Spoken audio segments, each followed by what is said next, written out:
live. All right. So Matt is with me this week. Thanks, Matt. Much appreciated. Bet. Yeah, Chris is still in the U.S. getting all that family visiting sorted out. Got to show off the grandkids. But yeah, I wonder what it's like. I wonder what the East Coast is like right now, temperature-wise.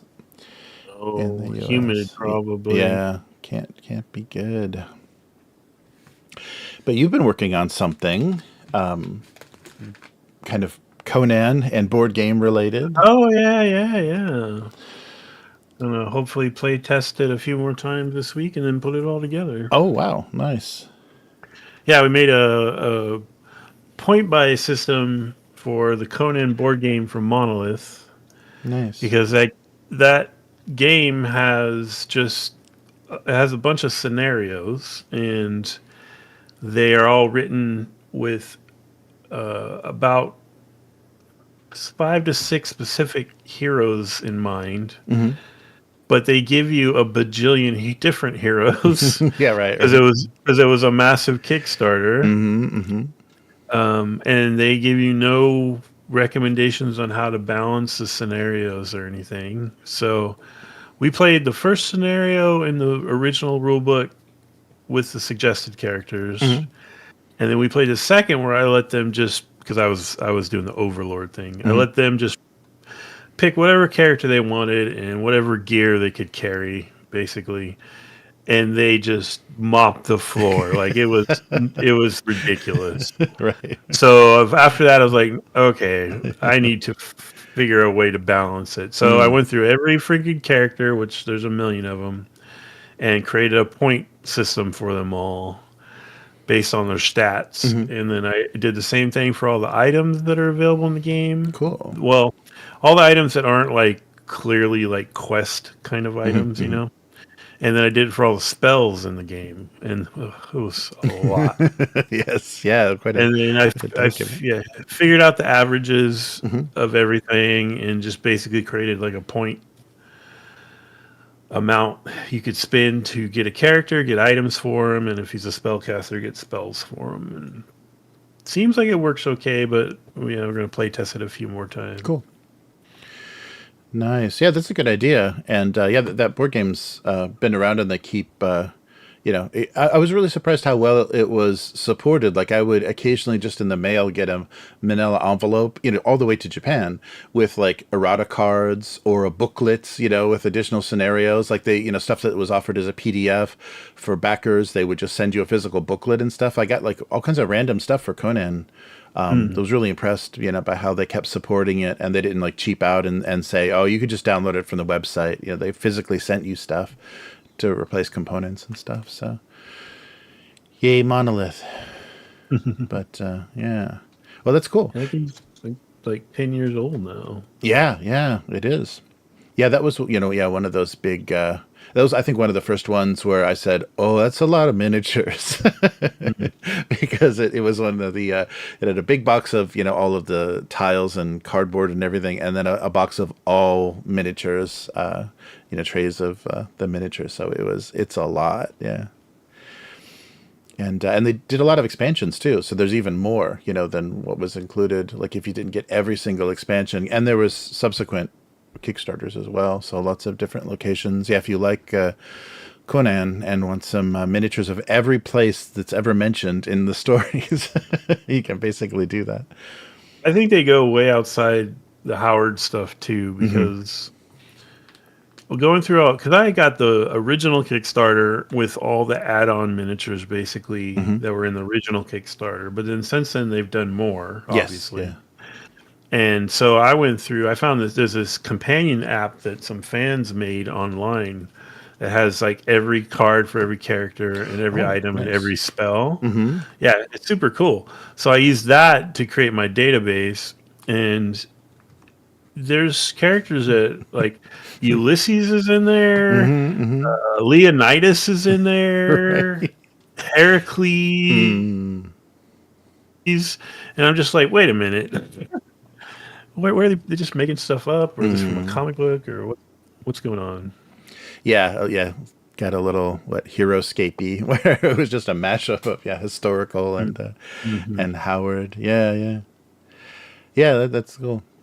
But so we'll it might even be worth making a video just to kind of explain it and walk through it for the channel, and then to kind of promote. Once you put it up, we can kind of take a look at things and explain the use. But very cool. Good to see that game's still alive. All right. Yeah, and we're going to be doing some Coriolis, right? So we're Arturo's going to run the new expansion. And I wasn't when the Kickstarter, the campaign was offered, I didn't get really excited about it just from the description, but reading through the little setting part that they had in the quick start, I can really see like what they're trying to do, and I think it's a really fun idea, and I really like the idea of not just expanding it into just insane nonsense, but kind of limiting the scope of like what you're playing as and what your motivations are. I think that works well to make it different from the previous game, and kind of a chronologically a next step and stuff. I think they did a good job. Mm-hmm. Yeah, looking forward to it. Yeah, it will be fun. No pressure, Arturo. Yeah. That's right. Yeah, thanks, Arturo, for doing all the work with Roll20. That's not easy or fun to do, and this should be a good time. All right. So nothing else. So that'll be tomorrow about this time. We'll be online for some Coriolis, and I'm going to try to. I've got these came in, and they might be worth taking a look at. So, in Japan, they did preview sets for the Gundam Assemble miniature war game that's coming out. This is the card game, and they're basically including miniatures kind of as tokens to play with the card game. But these are the miniatures on sprue that they're going to do for the war game. So I ordered a couple of these, and they may be worth opening up and taking a look at the quality of the sprues and kind of what they're doing with it.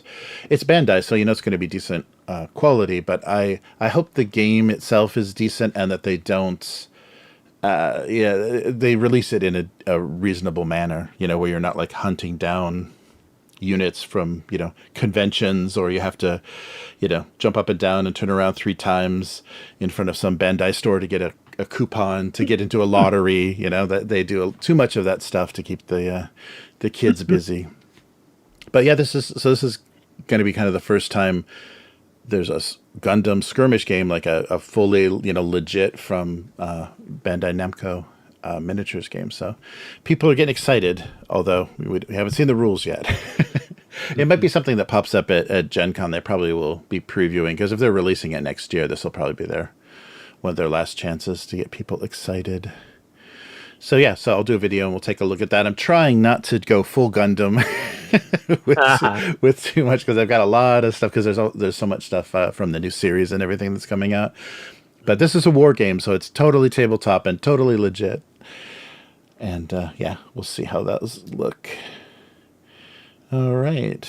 So let's get started for this week.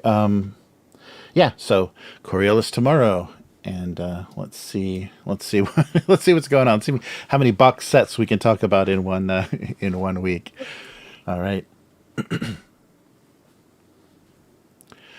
Welcome to the weekly. I'm Jeremy.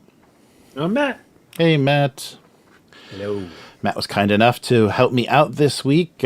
Chris is on location, not not reporting from anywhere, just busy with family stuff. But this week on the weekly, my notes are completely not ready. Warframe in Starfinder.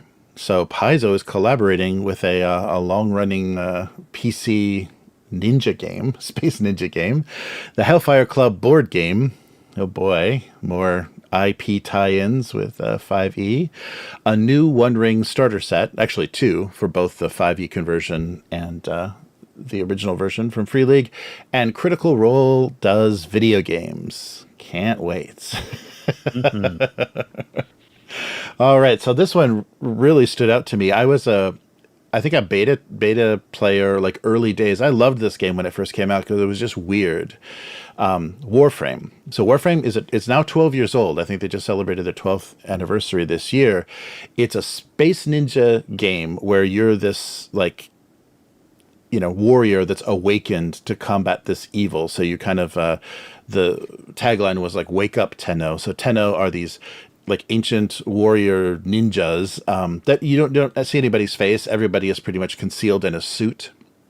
So you're wearing these warframes, and you have to do these missions to combat this kind of encroaching threat. And it's not really an MMO. It's more of you can play in groups, like missions. You can have multiple characters. It was a free to play, and their tagline was a little bit cringy. It was always "Ninjas play free." I was thought, oh, that's not the best. That's not the best line. But this was Digital Extremes, and early days it was really fun because they themed the bad guys in this weird Russian way. So they were speaking some like alien language, but it sounded like Russian, and all of the places that you were invading were like old Soviet era looking space stations. It was kind of a cool, and your characters are very sleek and very cool looking, kind of alien, streamlined designed characters. And it has both nice ranged weapons and melee as well, very ninja stuff. So you have bows and silent weapons, but you also have, loud rifles and big explosives. So that game's been out for a while, and I've checked back in with it occasionally, and it just gets crazier and crazier. Like it's hard to even catch up with where it's at because they started doing cards to do loadouts for your characters, and you can like level up the cards and pay. There's an in-game currency to buy more card packs or buy suits or whatever. So it's very much customize the look of the character. So when you're playing online with a group, you can kind of show off your bling. But the gameplay is really fun. A lot of wall running and a lot of really quick action, and you can also play it all stealth. So it had a nice flexibility of either run and gun or kind of a cool stealth play. And now we're getting an adventure called Operation Orias. And this will be set in, we're using the system of Starfinder Second Edition, but set in this world of Warframe. So you will play Tenno facing off against the evil Corpus and Grineer. Grineer, I think, is that kind of Russian-y sounding. They did nice like little cutscenes and stuff to kind of get you into the story, but it was always kind of mysterious, what exactly was going on. So Paizo did an announcement that they're collaborating and they're doing a way to play Warframe in Starfinder. And I'm not sure it's going to work because it's a very, it's just a very combat heavy game. There's not a lot of talking or anything. They did add like later on, it used to just be dropped from a ship. Like every mission you just kind of dropped in, but they did later add on where you're like walking around your ship and you've got these stations for crafting, and then you have a pet, and then later you had like a wingsuit, and it got like all out of control. But there is a little bit of walking around. You don't really talk to anybody other than getting your missions. So I'm not sure what the social aspect of this game will be. It might just be very mission based. But they're showing off the Operation Orias, and it's going to be just a PDF. They're releasing it digitally. They listed originally in the email as $8.99, but when you go to the website to pre-order it, it's $9.99. So I hope they figure out how much it costs. And there's also, you can get a link to a quick start for Starfinder Second Edition, but they're also just released recently the Starfinder Player Core for Second Edition. So those will be the rules that I'll be using. But I think because of the diamond snafu and stuff, it might be only ordering directly from Paizo that you can get the core book right now for the rules. Digitally, yeah, of course, it's easy to get. So in this adventure, it's going to be a standalone adventure. They're going to give you 4 unique proto frames from the game itself. The game has, I can't even imagine, it probably has 100 now, like different suits, all with different abilities and play styles and stuff. But the Lotus needs you to rescue a spy from a Corpus research facility, teaming with loyal crewmen and MOAs, escaped infested experiments, and Grineer saboteurs. So this adventure is going to be about 4 to 6 hours. You get free 4 pre-gen characters, a primer for the Warframe setting if you haven't played that before, and then advice about how to customize the game if you want to make it feel not like a video game. So this is an odd collaboration. The game is like in recent days, I've like been reluctant to support it because I think the Digital Extremes has been pretty much bought out by Chinese investors. So all your money for the free to play is going to go to a Chinese company. But the people working on it are really creative, and they've kind of gone a little bit crazy with the amount of stuff that's going on in the game. But it's a beautiful looking game. The one problem with what Paizo is doing, I think they had one of their artists that they use do the cover art, and I hope it's temp cover art. It might not be, but it doesn't quite do justice to the setting. It's like a Starfinder artist trying to paint sleek looking CG characters, but making it more match the Starfinder look. Doesn't quite work, but this will be out in October of 2025. But you can pre-order it now. And a quote from Rebecca Ford, the creative director for Warframe. This is just from mutual love and respect and camaraderie. We had a conversation with them, being Paizo, and the next thing you know, we were making a Warframe official TTRPG module. So this was first announced at TennoCon, which is the fan convention for Warframe, which I'm sure you attended this year, Matt. And so the system is going to try to use, to try to replicate some of the things from the video game. So interlocking systems, skill trees, and abilities, similar to what you find in the game. There will be if you want to test run this, it's going to be at Gen Con in August, and Paizo will be showing limited excerpts at its booth. That, of course, is from July 31st to August 3rd. So Warframe is still around, and they're trying to bring it to the tabletop. It might make a better action-y board game than an RPG, I think. Especially you could do really nice miniatures, with their digital assets and stuff. But I was surprised. Paizo's trying to collaborate and get in there, start swinging. It's a funny choice, and it was a game that I played, back in the day. So it made me smile that there's still it's an IP that someone would actually collaborate, use in collaboration or license it. So have you heard of Warframe before? I've heard of both of these things. I've played neither. Making this mashup. Let's see. 0 times 2 is still 0, right? So that's your interest level. You're calculating. Yeah. Well, I mean, based on your description, I just keep thinking, is this Starfinder did they make a second edition like they did with Pathfinder? I think basically, because first edition Starfinder kind of changed what they did with original Pathfinder, and then second edition Pathfinder took that further, and then they replicated that back into Starfinder. So Starfinder was their kind of first engine of change. But I think both second editions match, in the style, moving away from 3.5. Because all I've ever heard about Pathfinder is it's kind of crunchy and has it has that sort of D&D problem where your combats can take forever. Yes. And so, if you're just rolling 20-sided and having these really long combats, is that going to feel like the video game you just described? If you do it in a corridor, maybe. If you're doing it through a factory, it may. If because that's really all you're doing in the game. You're opening crates and getting resources and stuff, and then fighting small enemies, and then fighting a bigger boss. So, if they structured the adventure like that, it would be kind of satisfying. But that's all you can do. You just keep you could rerun that same thing. Get to the rescue the asset and fight the boss, and we won. So 4 to 6 hours. That's all you get. But I'm curious. I'm curious what it looks like what they attempted to do. But you're right. It is going to be all combat. Basically they're going to drop you in. You're just going to have to stealth it out or shoot it out. So it's an interesting match, and maybe the crunchiness will be satisfying to Warframe players. I don't know if that would be fun or not. But what a combo! So, well, speaking of two mediocre tastes that taste mediocre together. Sorry, I'm not No slight on Paizo. Stranger Things is coming back to 5e. Did you miss it? Did you miss it? So not too long ago. Oh, hey, thank you. Thanks for the membership. I missed the name. It wasn't big enough. We got a starter set box set, a licensed IP. Wow, thanks so much.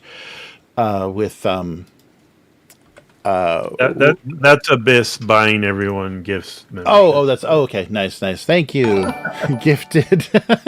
Thanks, Abyss, for the gifted memberships. You are a gentleman and a scholar. We appreciate it. Appreciate it very much.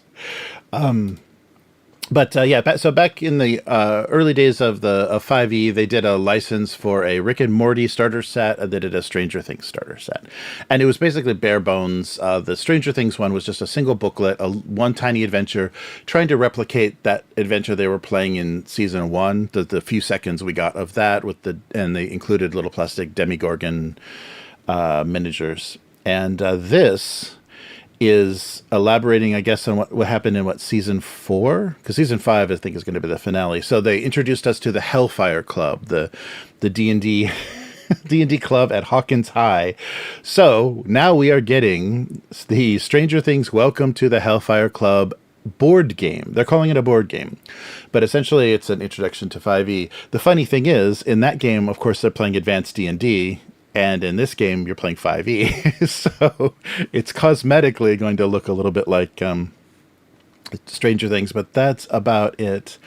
Yes, so you're going to have... so that's the thing that they started in season 1. These mysterious creatures that they were encountering, the kids were encountering, they just named them D&D things, like the Demogorgon and Mind Flayer, and then we had Vecna in the last season. So they just used the D&D names, probably licensed it, and now we've got this collaboration. So what the heck are we getting? So this is going to come out October 7th. Everything's coming out in October. It's supposed to present the final campaign of Eddie Munson from the Stranger Things show. From the Hellfire Club. Yeah, from the Hellfire Club. So yes, this is the Hawkins High Gaming Group, his final campaign. So it's advanced D&D, and of course it's, the undead wizard Vecna makes an appearance, but it's just another version of their maybe way too dumbed down intro starter path to 5e. So it's going to be a very beginner friendly adventure that's going to teach you the 5e rule set, and this is probably going to be the revised 2024 2025 rules set. But the original starter set was released in 2019, kind of bare bones, just like some pre-gen characters that were based on the characters that the player characters in the show, and then a little adventure. The frustrating thing was it was done in like a handwriting font. It was supposed to look like it was written in a notebook, so it was really hard to read and not very fun. It was more of an artifact. But yeah, very, very short, brief adventure. This is basically going to be a reskinning of their Heroes of the Borderlands starter set. They're going to probably use the character names and whatever was happening in the show, whatever they mentioned in the Stranger Things show, but it's going to have all the tokens and cards and probably the same experience of pick up the crazy looking die that looks like this and roll it. It's going to have that, and probably the dashboard with the cards that they're doing in Heroes of the Borderlands. And so what that means with all this extra bling is a higher price point. So starter sets for 5e were around the $20 price point. They dropped off online on sale pretty cheaply. So they were around, $7 to $12 depending for a while. These are going to start at $50. It's a lot more cardboard, and it's a lot to play, and a very kind of slow introduction to the set, to the setting and the system. But of course, this is going to be have some of the tone of the Satanic Panic era of D&D. Have nostalgic art. You're going to get a double-sided Hellfire Club poster, in-world handouts, images of all the characters that were played on the show. And the adventure itself is going to contain a mix of classic D&D monsters, as well as the ones specific to Stranger Things, like the demodogs and the new demodragon. So yes, so Stranger Things, welcome to the Hellfire Club. $50 if you order it through D&D Beyond. Digital version is $20. I guess if that's through Beyond, that might work. Get them together for $60. A big $10 discount. And Mm. all of this is in anticipation. This is pretty much their last shot. I think, Wizards of the Coast realized this collaboration, it got us some attention. This is our last chance to do it because the final season of Stranger Things debuts November 26th. And the kids are looking pretty long in the tooth.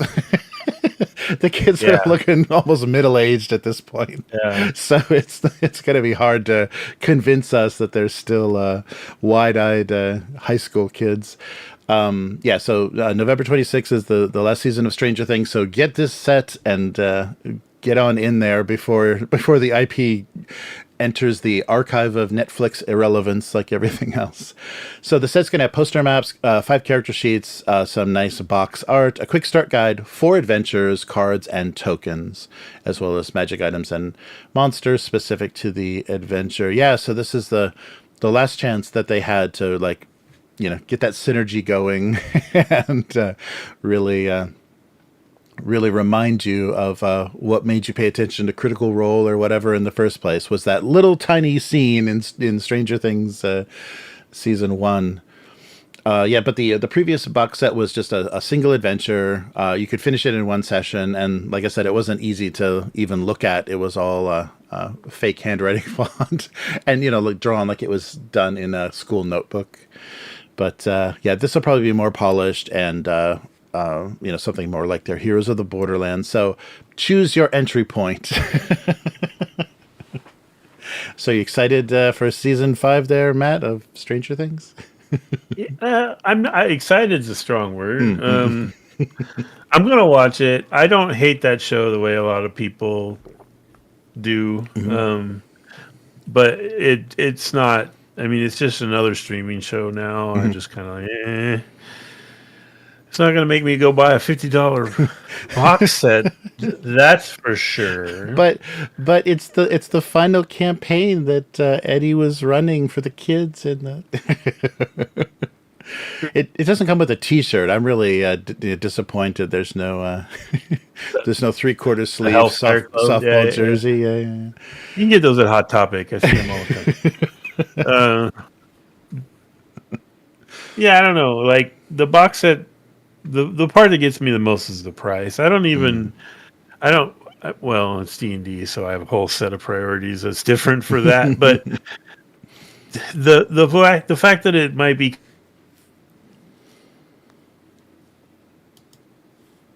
Uh-oh. You froze, Matt. Don't make me finish your sentence. So we'll hold on a second for Matt to come back in. So the whole fact that it is, yes. So they're running out of time. Basically, like this license will be of no use to them very soon. Maybe we'll get the ET starter set as well, where Elliot's brother, we can play the game that Elliot's brother and his friends were abusing abusing Elliot with. Matt, come back. All right. So, is that me? I don't think that's me. If everyone, it looks like we're still streaming. But, technical difficulties upon technical difficulties.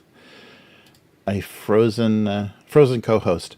So this is coming out in October, just before the final season of the show. And I wonder if there's any more brands, like if there's any more that's going to be done as far as collaboration, because we know, we've already heard Hasbro musing about all the wonderful IPs that they have. So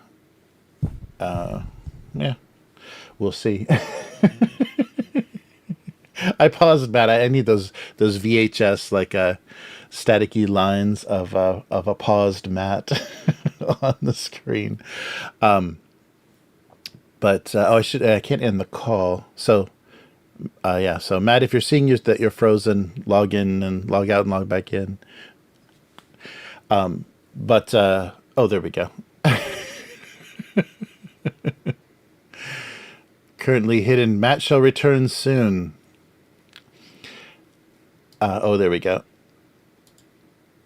Oh no, we've lost the co-host. So no internet for Matt for a moment. So, well, let's go on. Well, let's not slow things down. Let's keep it going with another box set. So you don't want to start playing 5e, the revised version. Well, how about the One Ring? So the One Ring and the Lord of the Rings role-playing game 5e are getting a new starter set. So previously with the original release, they had a starter set where you start as hobbits in the Shire. And this is going to be previewed during Gen Con of this year. And it's available for pre-order online now. So Free League is going to offer a new starter set, Overhill and Underhill. And this visually looks a lot more like the starter sets or the kind of core set that they did for Dragonbane. So it's going to have a battle map on the back of the world map of the area map, and then the and standees. So standees for all of the characters included in this adventure. There's going to be, I think in this case though, they are going to. Well, there's pre-generated characters as well, but I don't think you're playing all as hobbits. You're starting out at the tavern in Bree, but I don't think you all have to play as hobbits in this case. And I wonder, I didn't see any details about if you can create characters, but we have the full core rulebook, so we probably could create our own characters, as long as we had the same kind of balance that the pre-gens had. So 2 gorgeously illustrated, lore-rich starter sets. And I haven't heard bad things. I haven't played it, but I haven't heard bad things about the 5e conversion. It seems functional. But if you want to see it in person, it's going to be at Gen Con this year. Orders online. Oh, hey, somebody just showed up. Dude, my internet just died. Sorry. Oh, no problem. So we moved on to the next starter set. I'm talking about the new One Ring starter set that Free League is doing.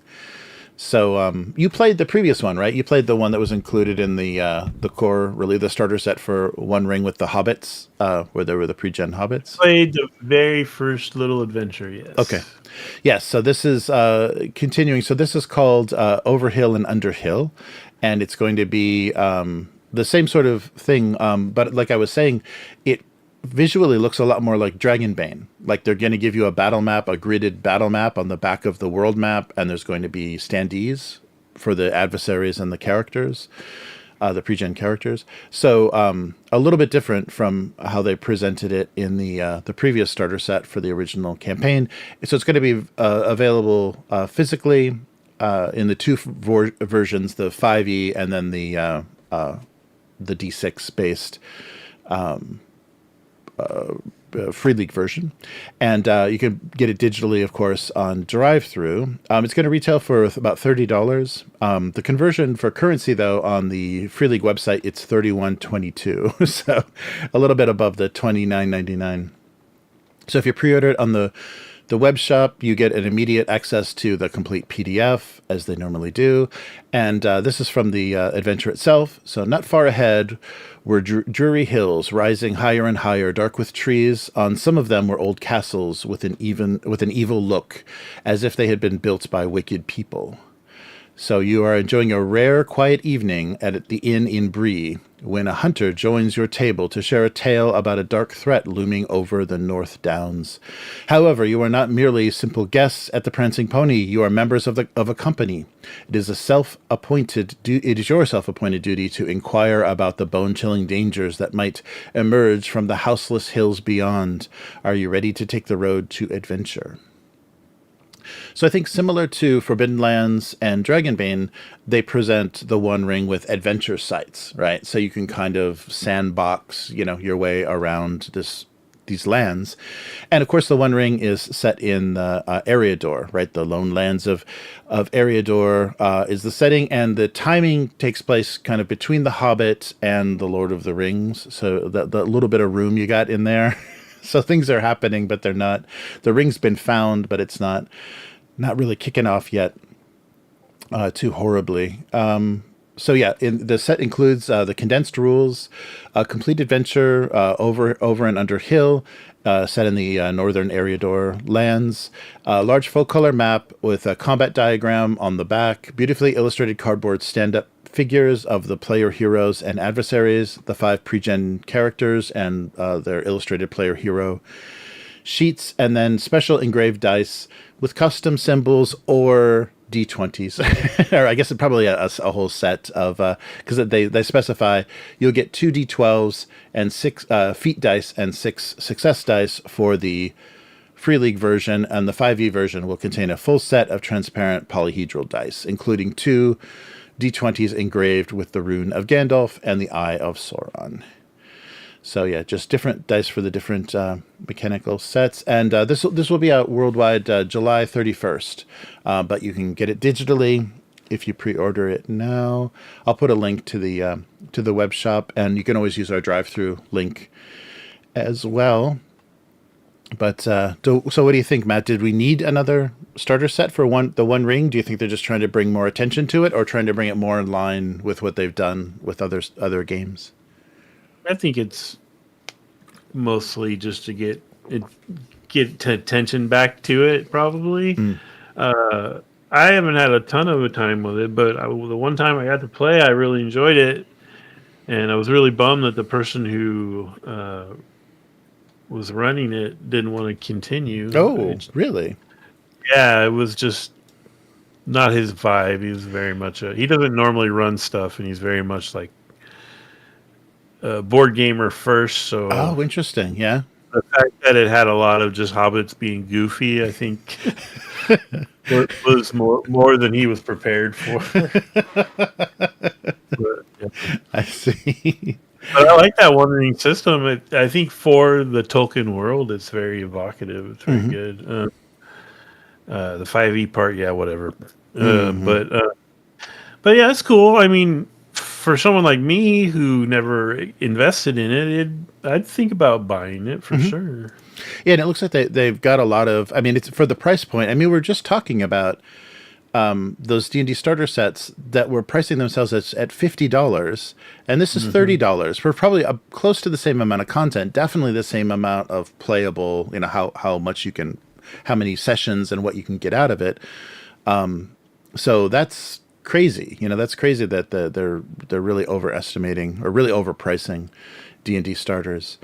I think Free League has the right idea. You've got to get it under the price of a book. You know, if the starter set is the same price as a core book, you're just going to buy the core book and you're going to struggle, through it. You don't need the extra little tchotchkes most of the time. But yeah, so I think it's a good way to go. So it's nice to see them doing, and it's coming out before your Stranger Things starter set. Yeah, I don't know. I don't know how far into the previous box set you heard me before my internet died, but Free League's box sets are top notch every time. Like the Dragonbane one was exceptional, and they make really good stuff. Yeah, and they make use of like the inside covers sometimes for like rules, rule summaries. Like there's really thoughtful stuff that they do. Because Wizards of the Coast is going to be manufacturing through Hasbro. It's going to be bare minimum. The paper quality, the card stock, it's all going to be bare minimum, and you're paying $50. So you're paying more of a premium price, and you're probably not going to get a premium product because of how Hasbro does business in China. Yeah, so you started to say, so I was asking you about maybe 5e and the Stranger Things, and you were saying the thing about the Stranger Things theming, and then it cut off. So maybe the very beginning of your thought. Oh, really? Yeah. So, well, I think the point I was headed towards was like, I didn't think the Dragonbane box set even cost that much. Right. And it was a complete thing. Yes. Like it wasn't. Yes. It wasn't like an introductory thing. So yeah, mega fail, of course, by Wizards. Yeah, and these the starter sets that they're doing now, this Heroes of the Borderlands, and now this Hellfire Club, they're real handholdy. Like the little preview that I saw, it doesn't even give you the terminology to use in the game. It dumbs it down so much that it's like roll 2 cubes. Oh, those must be d6s. You know, it's like it's super. I mean, I guess for if you have minimal literacy, it's awesome because it's very, very visual, but it's really odd. I don't understand why they thought they had to dumb it down so far, because I think part of the attraction of tabletop, and maybe this isn't the case anymore, if you're younger, you're playing kind of the big kids game. It's like having it be a little bit above your head or a little bit of a learning curve is exciting, especially as a younger or a newer player, I thought. But maybe that's not the case anymore. Maybe you have to really, be gentle and handhold people into a new hobby. Who knows? Any thoughts on that, Matt? Do you think it needs to be as simple as possible to get the most people in? I think there's a level. Mm-hmm. I don't think what I've heard described, like what you were talking about on your last week's video, mm-hmm. About that one, just sounded simplistic to the point where it almost needs to say specifically, this is for people under 10 or something. Right, yeah. Like if it's just a general, here, learn how to play our game thing, I think you should assume people can handle like some basic rule explanation without getting into really like weird symbology and stuff. Right. And putting everything on cards is yeah, it's dumb. Mm-hmm. I mean, they tried it with what? Fantasy Flight tried that with Warhammer 3rd Edition. Right. It stunk. Daggerheart? Daggerheart is kind of doing that. Right. Imagine some cards with just a shit ton of tokens dumped on top of them. Mm-hmm. Yeah, it's just not. It's not necessary. Mm-hmm. Like, it's okay to ask your players to fill out a character sheet. It's like right. It's not really that much of a thing. It's fine. I think they should advertise it as being for young people somehow. Mm-hmm, like they should be real clear about it. If they're not going to be clear about it, then they're just saying we think our audience is stupid. Right. But that's okay. Yeah. I don't usually buy Wizards of the Coast products anyway. So. Yeah. So if you're looking for a starter set in a game, take a look at any of the starter sets that Free League has done for their various settings. They're really nice ways to get into the game. They give you the dice. They don't give you character creation. Usually it's pre-gens, but that means you can just play faster. You can start learning the mechanics, not the nuance of character creation, but you can learn the mechanics of the game right away. And then if you really like it, you've got the option to get the core book and then make your own characters. But we've been having a lot of fun with the Dragonbane pre-gens. They've become quite endearing characters to us. Near and dear. All right, and finally, this is your fault, Matt. You sent me this link. Critical Role has announced early days. They've started development on their first video game in partnership with Ad Hoc Studio.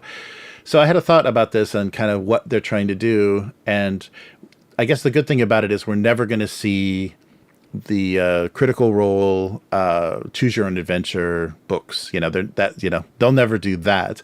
But I think this is this is what they're doing in lieu of that, or to replace what that would have been, as their IP grows. So Ad Hoc Studios is currently working on a game called Dispatch. It's due out later this year, and it's kind of a workplace superhero comedy.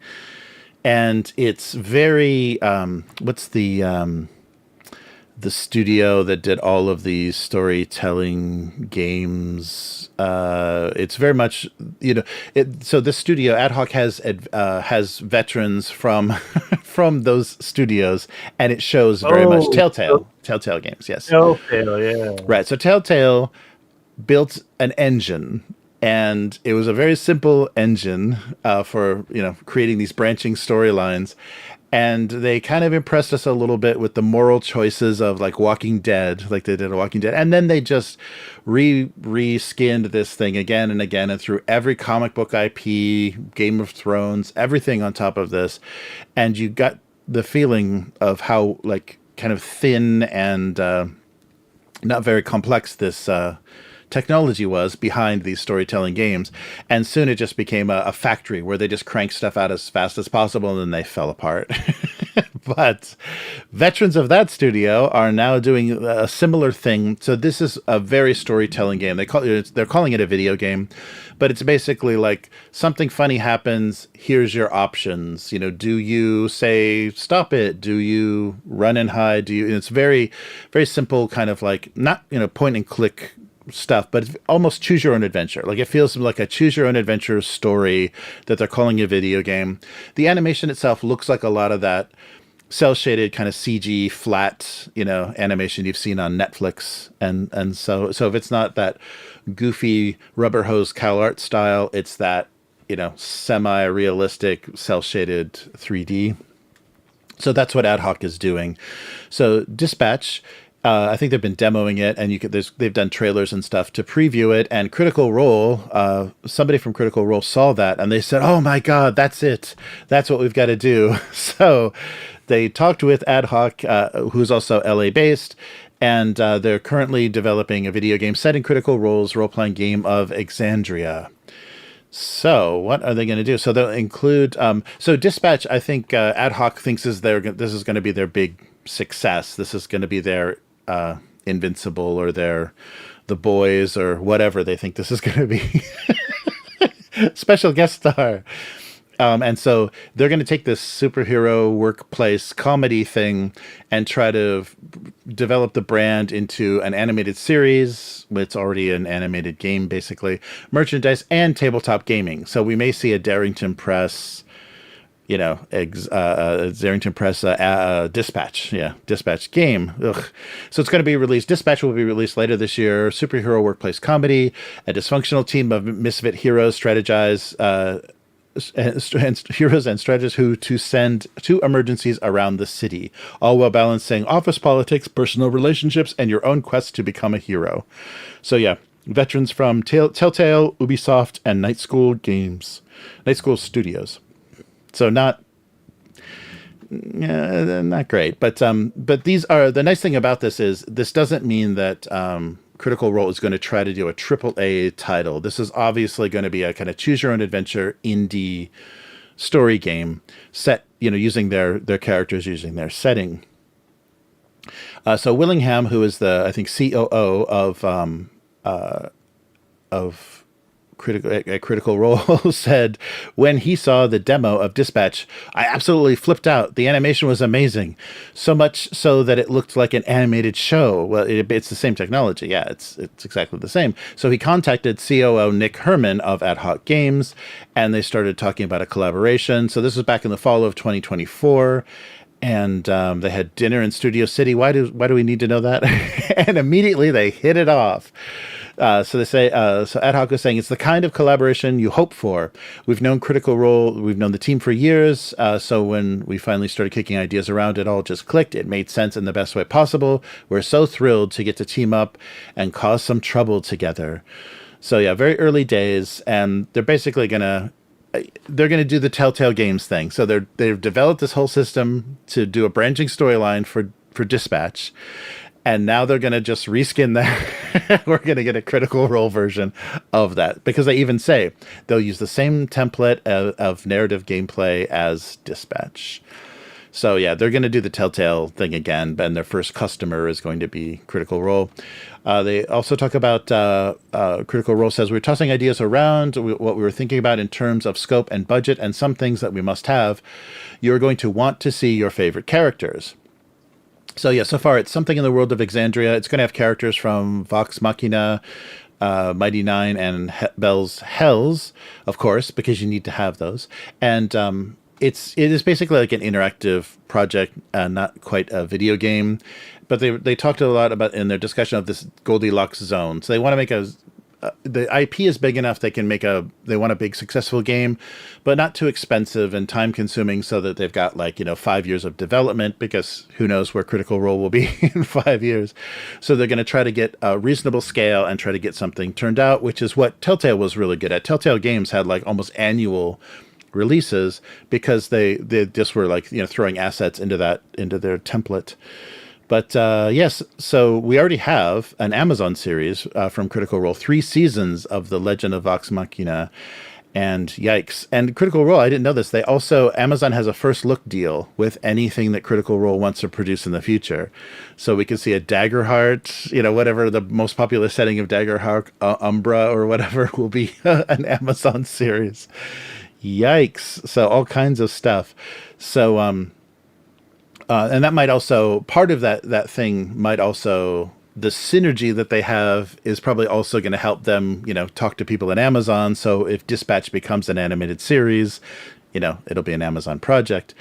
But yeah, so it sounds like they're not too much over their heads. They're not, aiming too high, because I think that would be a mistake. They have a lot of fans, but there's a lot of other popular actual play series with a lot of, crazy characters in them. So I don't think they, kind of like, Wizards of the Coast, they shouldn't overestimate their IP, because it's not, I think, doesn't have that much mass appeal. Just watching the first episode of their Amazon series, I'm like, no thank you. Whatever this is, no thank you. And I'm a sucker for anything fantasy. I haven't even seen it yet. Oh yeah, you got to check out at least the beginning, because how they introduce the characters is terrible, and it's that cheap Korean animation. It's that cheap kind of garbagey Korean animation. So the characters don't even look very good. So yeah, not great. But yeah, but they're trying. So Critical Role continues to take over the world.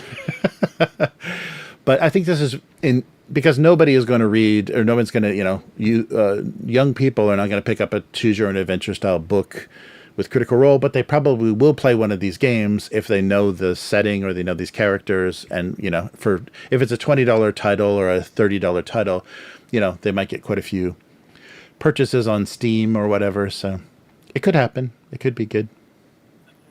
Well, here's what I know is probably going to happen is it will be more successful than that WotC video game project. Yes. Like, I bet you it'll just sales wise, it'll just be more successful. I don't know that it'll be crazy popular, but it will be better. It will have more legs than that. Yeah, and for the budget too. Yeah, they're going to make more profit probably than all this time and money that WotC's dumping into who knows what. Yeah, who knows what that that game is going to be. Arturo just made a point. Apparently, some of the voice actors from Dispatch are Critical Role people. Oh, right. Yeah, that's right. Because they said they'd worked with them. Yeah, previously. That's right. There were some There was voice acting. Of course, it's L.A. It's an incestuous den of vipers. But yeah, so we'll see how. And they should have something soon. Like they should try to get something out soon to benefit from everything that they've got going on.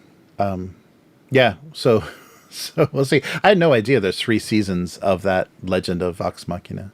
3 seasons. I don't know how many episodes that is, but that's a lot. It's a lot of mediocre animation. All right. Well, that is going to do it for this week. Some box sets and announcements of things that are not on the tabletop.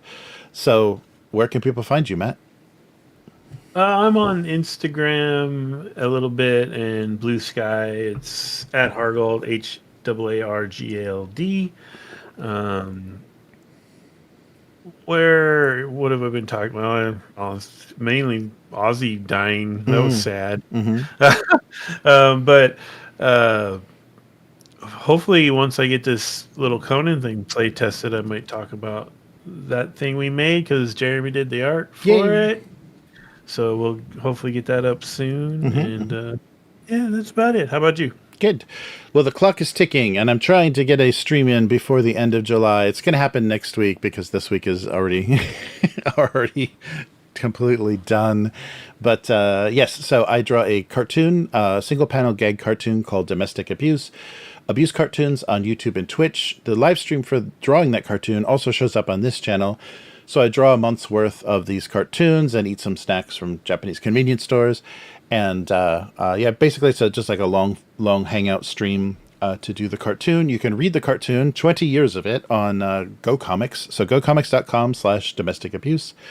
But if you like what we're doing here with the weekly, but I think Abyss did because he increased his membership level. You can become a weakling and a patron and a YouTube member on first patreon.com/upturntable. And secondly, using that join button below the video if you're watching us, and through the link in the description if you're listening. And yeah, so you can basically tell us what you want to see more of on the channel, support what we're doing.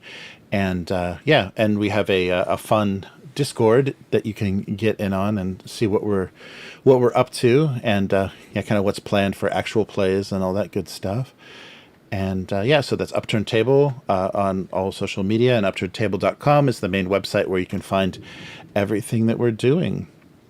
So yeah, so look forward to Coriolis tomorrow at this time.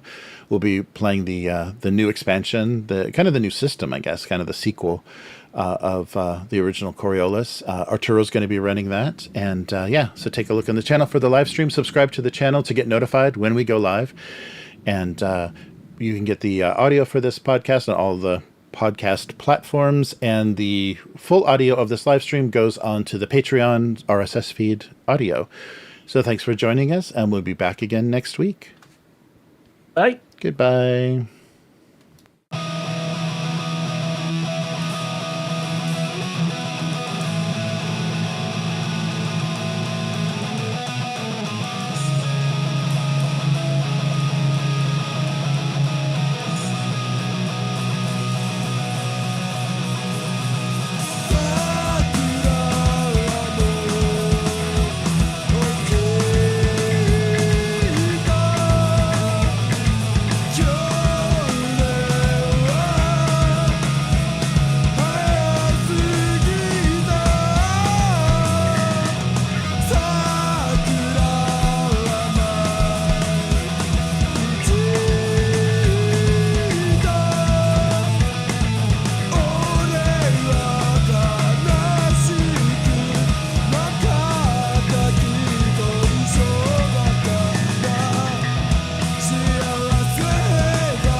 right. So yeah, thanks for everybody hanging in there. Sorry for the technical difficulty. I wasn't sure whose end it was on. It could have happened at any Did he time. show up? Did he show up on the camera? Oh yeah, little glare, but yeah, you can see it. Oh, nice. The new.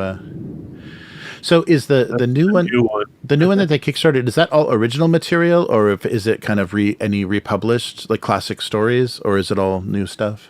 I believe it's all original stories, but you had the options on your art for the cover, Nice. and so I went with a classic old Frazetta Nice. because I really dig that. Oh But this yeah. old one, this is from 1981, and it's like a Red Sonja riding a mantis thing. Right. $2. Get out of here. A $2 full color comic magazine. That's insane. And look at the tagline. The original tagline, the 81 one, is the Adult Illustrated Fantasy Magazine. The new tagline is just the world's greatest illustrated magazine. So we don't care if your kids look at it. Yeah, they love those superlatives now. The world famous, best, greatest ever. Very funny. That's cool. Yeah. I love. I mean, heavy metal was especially like for somebody that wanted to do comics and illustration and stuff as a kid. That was just mind blowing because the level of skill, that was being that existed in the bande dessinée, the French and European comics was so above what was going on. And I think I felt the same thing with Japanese comics as well. The skill level and the storytelling and stuff was just like so much above all the superhero trash that you grew up on. And especially like 80s into 90s, the artwork in American comics got so Todd McFarlane-y, it got pretty wacky. Whereas, always really, really beautiful, beautiful illustration in a lot of the European stuff. Well, I'll tell a funny story when I do my video on it, but I became aware of heavy metal before comic books would sell it to me. Right. But for some reason, they would sell the other one to me, Epic Illustrated. Epic, right? Yeah. So I used to buy those all the time, and they had some pretty, adult things in it too. Yeah. Maybe their covers weren't as risque. I don't know, but yeah. Heavy metal tried to draw you in a lot more pin-up covers and stuff. Yeah, there was always plenty of alien girl flesh on the covers, or robots or whatever, sexy robots. But but the stories inside, and that was a very European thing too. We didn't have in the U.S. so many like kind of anthology magazines. I don't know what they're called, but like kind of the serial magazines where you get one installment of like 6 to 8 different stories every month, and you have to kind of collect them all to keep up with the story. And some of them are starting in that issue, some of them are in the middle in that issue, and some of them are ending. So we didn't have that much. It's much more a European, like 2000 AD and European magazine thing. Well, it was basically the tradition of like a magazine like Weird Tales, Right. But with graphics, Yeah, right. Yeah, that's true. Like the pulp magazines did that. They they serialized the chapters of books and novellas and stuff. Yeah, that's right. I can really hear that thunder. Yeah, sorry. Mike should. Yeah, it's we got some of those. It's super hot today, so I think we got one of those hot, those heat lightning storms. But so a little bit of sound effects, a little bit of background effects. Nice. Oh, Arturo's making handouts for Coriolis. Nice. Yeah, I love that art. I love I think that's Martin Grip, the guy that did stuff for Blade Runner and Alien. I love his stuff. And in Coriolis, he's like putting a lot more, kind of into it. It's not imitating like familiar scenes, from movies. It's like very original. Yeah, beautiful settings. Yeah, they did some good stuff. Nice. Oh, I think somebody made a point in the chat. Let me catch up with this? I saw this a bit. Yeah, kind of clarifying. Yeah, GGS. Thank you. By the way, Gundam Assemble is not the first official Gundam skirmish game. There was one 2 decades ago called Gundam Collection Tactical Combat, which used 1/400th scale capsule models. Oh, wow. So I wonder if you actually had to like go to a gotcha machine to get your mobile suits. Oh, damn it, another Zaku. But oh, that's cool. Yeah, so he's saying, so 1/400 scale, it contains hundreds of models from the OG first year war to Gundam Seed, fully assembled and pre-painted. Wow. That's crazy. Yeah, because I guess the big capsules, yeah, you could fit, the 28 mil kind of figure in one of those. Yeah, so these are going to be on sprue. I think that's a very weird. They're adding the hobby element of it this time, where you're cutting the pieces off and gluing it together and then painting it however you want. It's going to allow some customization. But that's cool. Yeah, I know.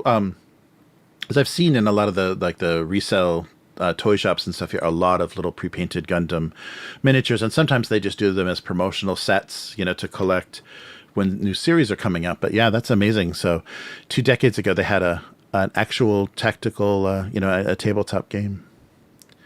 So we'll see. And I'm curious. So I think I saw that they are going to do a localization, like an English translation for this game as well. Probably not the card game, but the miniatures game I think is going to get, because they were showing it off at, I don't know if it was Adepticon. They're showing up somewhere. It showed up somewhere in a preview. So I think they might be getting the North American market at least involved.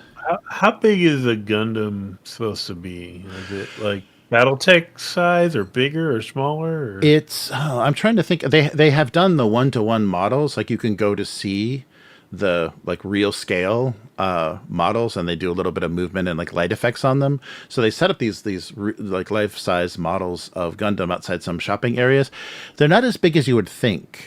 So it's not like a pilot in the head kind of thing. Yeah, there's like the cockpit is kind of in the chest of the Gundam, and so it's basically about maybe like 5-6 people high. Like it's not as like insane as you would think scale wise. Yeah, because I thought when I went to Odaiba and they had already installed this Gundam, I'm like, oh, I'm just going to be able to see it. It's going to be so huge, I'm going to be able to see it. And of course, all the buildings in that area were taller than the damn robot, so I couldn't find it just navigating. So it was a real pain in the ass to, because I didn't know like what area or what stores or whatever it was located near. So I just went there and like, I'm going to be able to see it. It's going to be looming above us. And I'm like, oh yeah, Gundams aren't that tall, are they? Yeah. So there are, of course, much larger scale, but the kind of standard mobile suits, I forget they're not huge. It's like probably like 100 feet or something. Yeah, not insane. It's pretty big. Yeah, you wouldn't want it to fall on you. But it's like, yeah, it's. Oh no, I'm thinking if it's 6 foot. No, if I think it's like a person, it's like 5 people. It's like probably 50 feet. Yeah, probably like 50 feet high at the most. It's like 5 to yeah. I think like 100-ton BattleTech mech is like 16 to 20 meters, something like that. Oh, okay. Yeah, so that's only like 50 to 60 feet. Right. So probably that same sort of scale. So it must be similar. Yeah. I have. Yeah. I can't visualize that well, but yeah, they're not like as like huge and looming as I thought they would be. They're just kind of like bigger than your average like 2-story office building. Is about it. Yeah, nice. Yeah, so I'll open up, we'll take a look at those sprues sometime. I'll make a video. Oh, that's right. Another death this week. Yeah, the Tamiya from the Tamiya Paints company passed away. Yeah. We had I saw that on Facebook. Somebody had posted that. Yeah, so one of the original Tamiya family members from that company, the model and paint company in Japan, passed. Yeah. So we're losing. Yeah. So what would we lose? Chuck Mangione, Hulk Hogan, Ozzy Osbourne, and now the was it Sukiya Tamiya passed. So we're getting to that point where you're going to recognize a lot of people's passing. They're going to happen in big groups. I watched this. People have been showing all kinds of crazy clips of Ozzy, of course, on social media. And I watched one that was it was like a little game show thing from the '90s. And what's his name? Who's that guy? Jimmy Kimmel was the host, and it was Ozzy Osbourne, one contestant, and like the head of an Ozzy Osbourne fan club is the other contestant. And the whole premise was who knows more about Ozzy, and Ozzy almost lost. Nice. Wow, it's not easy to remember all that stuff. No, it's Oh, that's so funny. Wow. Oh yeah, and thanks again, Abyss, for the 5 gifted memberships. So welcome to Oturo got one. So Oturo, Christopher, Kubli, Backyard Critter, Anodyne, and Tim Scott. Welcome everyone. Take a look at that membership. That's cool. Yeah, nice. But Clarion and Miguel still don't have any. I know. What's happening?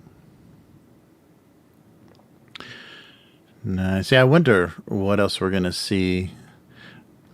If they're gonna reskin that starter set yet again from WotC, and try to, yeah, because nobody wants a Rick and Morty starter set now, and yeah, I wonder. There really isn't anything that is very evocative. Like, it's funny because now D&D, with the success of 5e, D&D has kind of spawned these other IPs around it. You know, like these actual plays that have become successful have kind of become their own. They've got their own characters now, their own settings, so they're actually like separate IPs now. So it'd be funny if WotC has to pay, you know, one of those groups, you know, to release something with their characters now. They have to make some licensing deal with something that basically they inspired. That would be funny. Nice. Yeah, I'd like to check, because there's a corruption system, right, in the One Ring. Like there's a kind of growing influence. Yeah, that'd be fun. It'd be fun to play a human, like I would love to play in that setting, like a Boromir type character that's like being dragged into corruption and having to play, you know, that to the very end. And then get a chest full of arrows. But I think that'd be a really fun character to role play. Yeah, that would be fun. And yeah, there's a lot of stuff in that game that I could see, like our group that we play online with probably getting into it. We should probably think about trying to add it to the list. Yes, add it to the list. Yeah. I've got a bunch of the support for it, the Moria expansion that just came out, and I've got a bunch of the books because they're so gorgeous. They're really well produced. I mean, that's the thing. They really have to be careful because, you know, WotC, the books that they produce are just not up to a very high standard. They're very, like, you know, entry level quality, you know, tabletop role playing books. And when people have the funding from crowdfunding, the money from crowdfunding, they can do gorgeous stuff. And Free League does really gorgeous stuff. Like all of the details are really nice. Like you rarely get something broken. They have made mistakes though, right? The One Ring dice originally, they had the wrong symbols on them. I think they went up to 11. Like there was an 11 on them, and they're like, no, there shouldn't be an 11. it's 2 to 10, and then there's 2, or it's 2 to, yeah. There was something that they screwed up. There's 12s on them. I think there were 12s on the dice, and there was supposed to be no 1 and no 12, but somehow they misdesigned. But they did send them out. They made you pay for the shipping, which kind of sucked in Japan. But they did send out replacement dice for it's for the D12s, yeah. Oh wait, so that's not even, so Daggerheart isn't even like the first people to have multiple D12s for the game. Oh no. Yeah, that's so funny. So why did they choose that? I guess they just chose that because it's a little bit swingier PBTA, PBTA, yeah. I think that's what the design influence was, is they just wanted more swing than 2d6, so they went with 2d12. Yeah. It wasn't the Hollow Earth system 2D12 too? The Ubiquity, those Yeah. dice. I don't know. Yeah, they just had stuff on. I don't remember what shape those dice were. They may have been. Yeah, they may have been. Or this. Yeah, I don't see. I don't know. Is the was the? I haven't played it. Oh, I played it briefly, like 7 years ago, so I'm not sure. I Yeah. still remember throwing 12-sided, though. Yeah, it could be. So yeah, it's a dice pool, but what are you rolling? Yeah, it's very possible, and I think Oh no, they're it's 8-sided. Never eights. mind. Okay, yeah, eight sounded almost right. Yeah, because I remember them. Yeah, I remember them not being d6s, but it didn't seem like d12s. Yeah, eights. That would make sense. Yeah, and it was a lot of blank sides. You're rolling a lot of blanks, like a Yeah, because there were like 3 color grades or something. Yeah. right. The kind of thing if Fantasy Flight had made it, it'd piss me off. But I seem to remember enjoying that game Yeah, quite a yeah, bit. yeah. Chris ran the Hollow Earth expedition, and yeah, it got good. We got trapped on a Nazi sub, and then I think we kind of called it there, and we never went back to it. But Yeah, I had them attacked by Nazis in the Antarctic, and they were being strafed by like a fighter, and there were stormtroopers charging after them. So they had to go into the mouth of a volcano and end up in the Hollow Earth. nice. Yeah, I forgot how we got to the Hollow Earth. I think we just were there. I think we just found ourselves there. I can't remember the I can't remember, but yeah, of course we found a woman chained to a chained to a rock and a dinosaur, and yeah, all kinds of Oh fun yeah, yeah. stuff. Yeah. We did Amazons and dinosaurs. I think we were in like a weird pirate city when we stopped playing. Oh Yeah, wow, yeah, nice, nice. Yeah, very fun. Yeah, I think Outgun could do that pretty well. That could be a lot of. Yeah, that's not. Sorry. I think for them, they're looking at specifically like movie, like blockbuster movie genres. So maybe Hollow Earth didn't come up because there's some good Hollow Earth movies, but they're all black and white, like Lost Continent and stuff, are not going to be on Two Little Mice's radar. But oh no! Wait a minute now. There's those color ones with Doug McClure. yeah, right. That's true. That's true. I remember watching those when I was a kid. Yeah, but I think Outgun could do that pretty well. Yeah, that could be fun. Nice. Yeah, so I can't wait. Yeah, thanks Arturo for giving both Matt and I a break from running games. This will be fun. I think we haven't been both players together, right, in the game before. Yeah, yeah. The only person that would have run is Will, and Yep. he's a big chicken. So. we got to get him to especially with the Cosmere, with something that comes out that he has a love for the system or the setting. Yeah.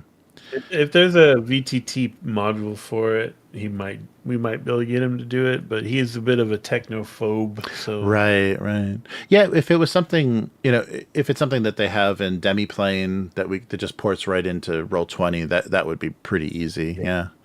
We had a pretty good time. 3 years of memberships. Abyss, thank you so much. You get double Snow White for that. Nice.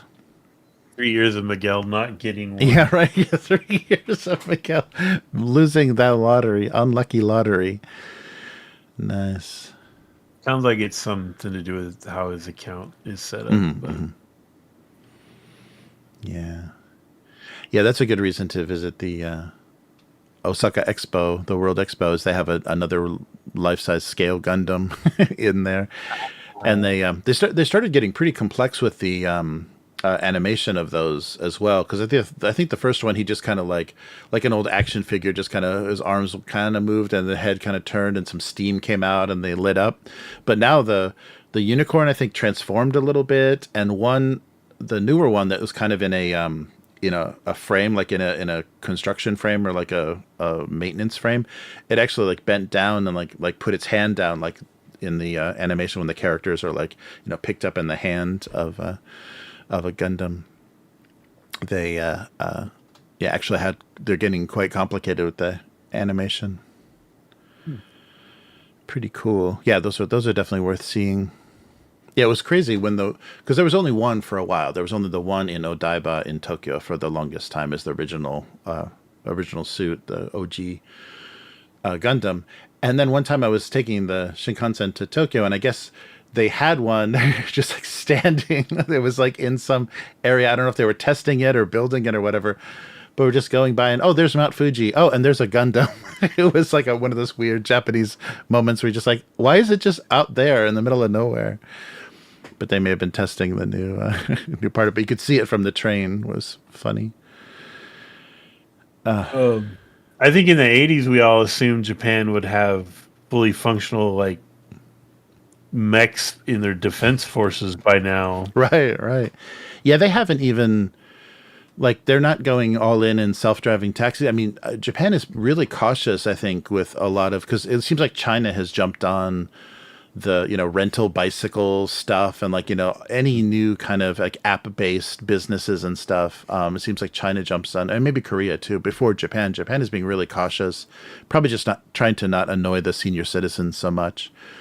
But yeah, they're very slow with stuff. So we don't even have like drone delivery stuff or anything. You don't see. I mean, I'm not in Tokyo, so maybe there is, but you don't see that kind of weird stuff. There's just a lot of like information robots and stuff, which I don't think are particularly useful. But yeah, you see some random info kiosks with robots, but it's I think much less than like if you're in San Francisco or LA or some other cities. They're doing a little bit more with having, things on the sidewalk and delivering stuff. And yeah, so there was like in China, they showed some sort of like wheeled drones getting on trains to deliver packages or deliver something. Like that is an insane waste of space and technology and whatever. But they had little wheeled drones that like wait for the train and get on the train. My God. Sorry, there's no room. It's full of food delivery drones. That's annoying. Yeah, they have those little, I think they're called Samo, the little delivery bots in LA.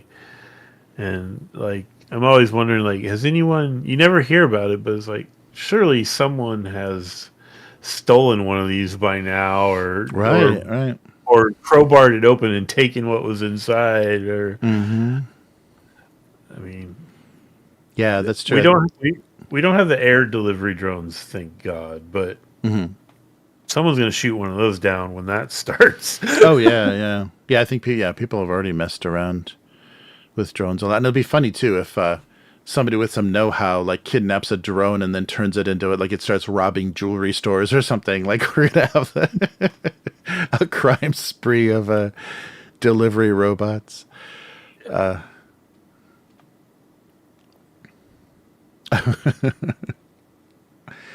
Oh no! Oh, Abyss was saying the Hulk Hogan threads were some of the most divisive. Wasn't he one of the most? Oh yeah, that's right. Yeah. He was beloved in the '80s, right? Hulk Hogan. But yeah, I think recently too much of his personal life has shown up on the internet.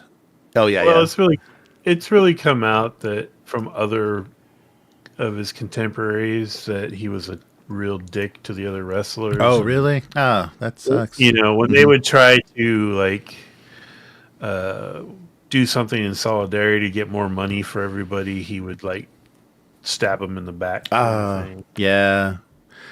I heard those people were telling Aussie stories like that too. That after leaving Black Sabbath or getting kicked out, I think, of Black Sabbath and then having the success as a solo artist, he never really gave a fair shake to anybody in his band. Like anybody that was, in the Aussie band, like Didn't ever do as well as Ozzy did. And that was pre-Sharon. That was even pre-Sharon too, yeah. So this is the Talk Ill of the Dead story hour. That Chuck Mangione guy. Yeah, man, can you believe that one damn song? You can't get away from that thing. Oh my god. I have nightmares from the 70s about that. Yeah. I'm sure that's been the soundtrack to some horrifying things. I watched a Canucksploitation movie. Mm-hmm. Apparently that's a genre. I watched this movie. It's from the late 70s from Canada called Skip Tracer. Mm-hmm. And if you can just watch it like on some free service or something, I'd say give it a shot. Oh, yeah.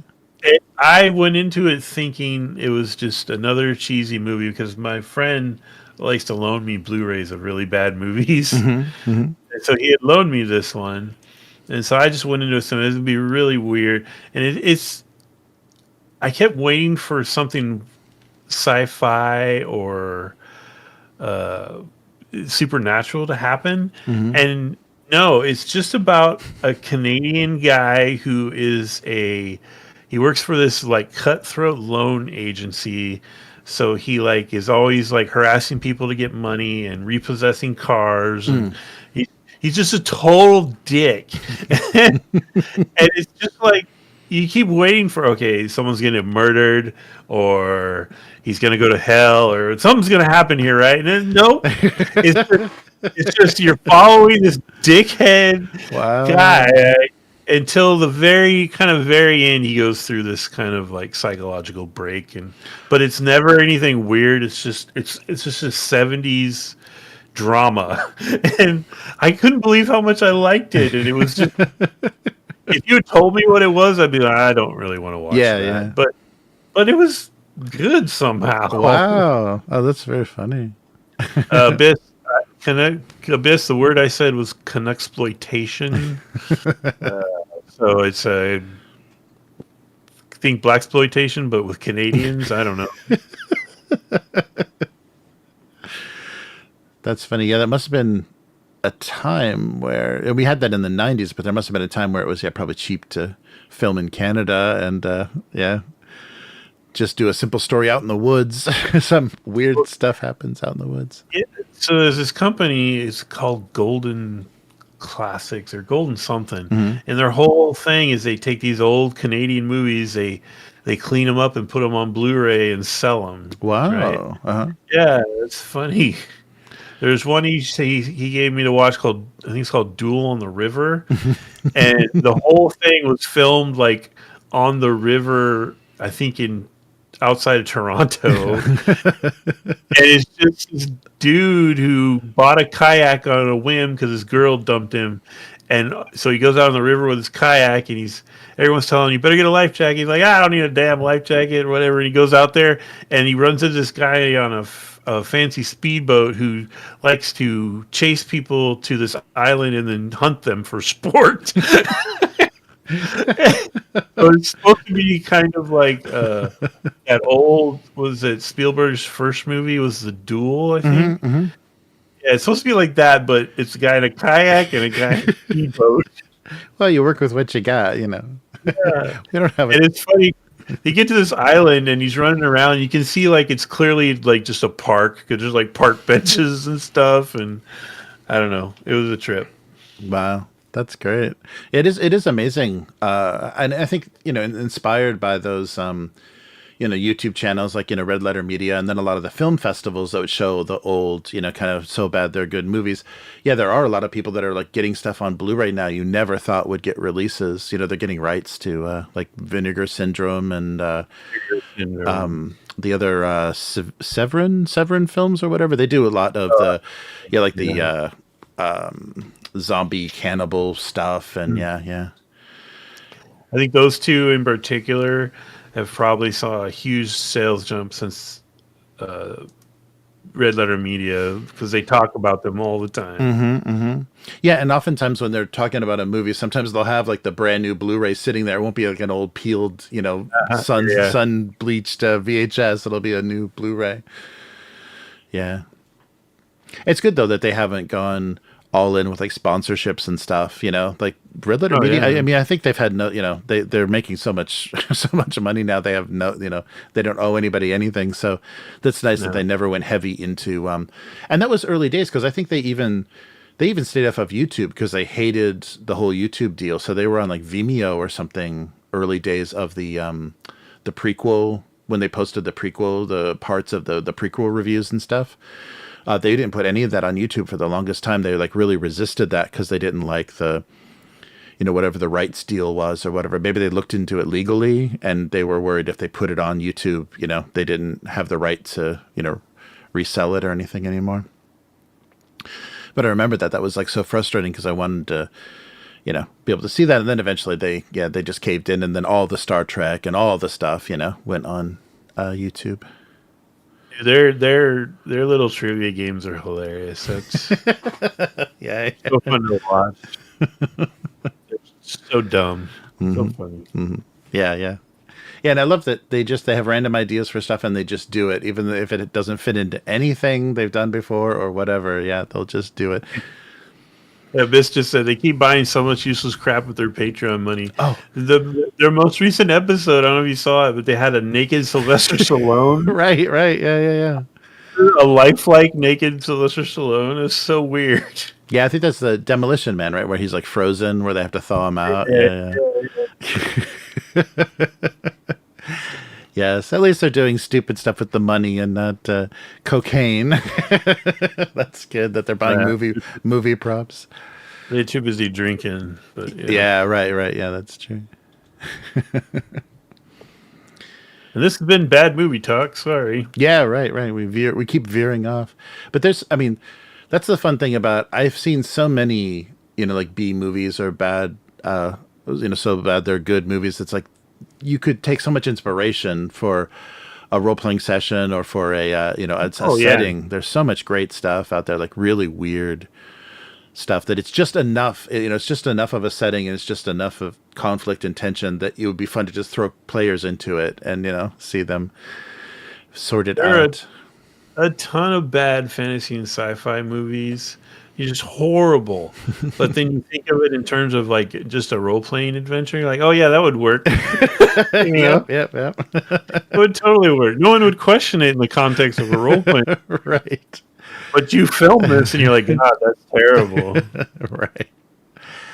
Yeah, that's so funny. Yeah. Very cool. Yeah, that's Stallone. That body, and it's like such a weird contorted angle because I think they were trying to like shoot it from overhead and not have his genitals visible. So he's like twisted in such a like a bizarre, just bizarre position. Yeah, they've taken, and sometimes they'll buy a prop and just trash it. They're like, oh my God, what are you doing? Yeah, that's true. Yeah, GGS said, yeah, many B movies are gems for ideas and just, really bad production, really bad dialogue. Like, the impromptu roleplay session could probably generate better dialogue than a lot of the actual screenplays for some of those movies. Yeah. Say, give me an outgun season inspired by Romancing the Stone. Well, Arturo. Oh. I'm not going to say inspired by Romancing the Stone, but there may be a South American jungle in our future. Oh, nice. Yeah, that's right. Yeah, we're going to the source. We're headed to the source. That's right. Yeah, if you saw the teaser trailer at the end of our last campaign. Yeah, very cool. Well, great. Well, yeah, this has been fun. So we will be back with some Coriolis, and we'll take a look at some Gundam sprues in the next couple of days. And there's some other stuff. Yeah, there's some other stuff to look at. I got the huge box of that Apex Legends board game. I'm not sure if I'm going to try to open that here or if I just want to move it to the office, where I've got the big table, that I can like spread everything out on. But that'll be fun to talk about. So like one of those conversions of a game. So it's like a one of those what do they call them? The last person standing kind of shooter survival game, but team based. I think it's team based. But the execution of it as a board game is amazing, and the guy that did the terrain for it is amazing. Unfortunately, he's closing his studio. But on that video, I'll mention that, and we'll take a look at how they did. But yeah, some other stuff to look at on the channel, and plenty of games to play. So I wonder how long Coriolis is going to run, because it's the quick start, right? So probably like a session. I think you said on Discord 1 or 2 sessions. Yeah. Okay. Yeah, I figured. Yeah, they just give you a taste. Yeah, they don't give you enough, and they don't want you to maybe elaborate too much on just the quick start. I would count on 2, Arturo, because we fuck around a little bit. Right. Yes. Nice. All right. But yeah, thank you to everyone for joining us, and thank you, Abyss, for upgrading your membership and all of the gift memberships. Very grateful for that. That lets us play more Daggerheart. Basically, whatever the next expansion for Daggerheart, it's got to get played. Oh no. But yeah, so stay tuned for Coriolis tomorrow, and we'll be back again with a weekly. Yes, so if anybody has any ideas for our episode 300 of the weekly, let us know. This is $2.99 this week, so next week is episode 300. So it's going to be a clip show. We're just going to just take our favorite our favorite 3 seconds from every previous episode. But we should just sit around going, remember that time? That'd be so exciting. Yep. And just cut back to it. All right. So thanks for joining us, and we'll be back again soon. Take care, everyone. And thank you for patrons and members. Thank you for your continued support, and see you next time. Bye. Goodbye.